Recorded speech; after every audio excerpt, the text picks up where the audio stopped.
Bref, ça a commencé, je m'amusais avec les filtres Instagram. Je trouvais ça drôle, et je me suis dit qu'il y avait quelque chose d'universel avec le filtre. Tout le monde s'en amuse, à n'importe quel âge et n'importe où dans le monde. Il y avait quelque chose à faire.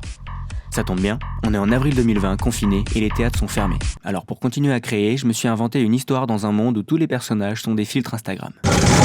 Je venais d'investir dans un fond vert pour faire des parodies, et je me suis rapidement dit que j'allais incruster les filtres sur des dessins stylés, en mode South Park, mais un peu plus travaillé avec des lignes de fuite, tout en gardant l'aspect croquis. J'ai appelé mon pote Enzo, je lui ai demandé « Tu dessines toujours des plans d'archi ?» Il m'a dit « Oui ». Alors je lui ai demandé « Tu fais toujours de la BD ?» Et il m'a dit « Oui ». J'ai insisté « Ça te dirait de transformer mes vilains brouillons en dessins hyper stylés ?» Et il m'a dit oui. Bon, en fait, il m'écoutait pas du tout quand je lui parlais. Il s'amusait avec son chien. Mais je lui ai dit qu'il y avait des décors de Nantes et de Saint-Nazaire et, chauvin comme il est, il était hyper chaud. À la base, je voulais juste écrire un court-métrage. Finalement, j'ai écrit 50 pages. Ça s'est vite transformé en série et j'ai tout tourné personnage par personnage.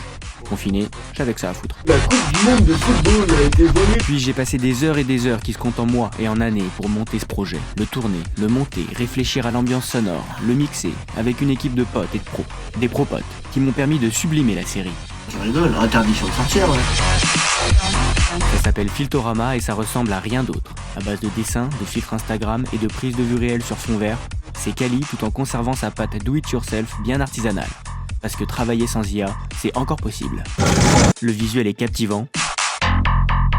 Les dialogues sont drôles. La Tchouin, oui, mais Homer. Et les personnages sont fous. Alors si vous en avez, sortez vos égounes et je vous taille de belles ninis. Visionner Filtorama, c'est entrer dans un monde où tout est possible.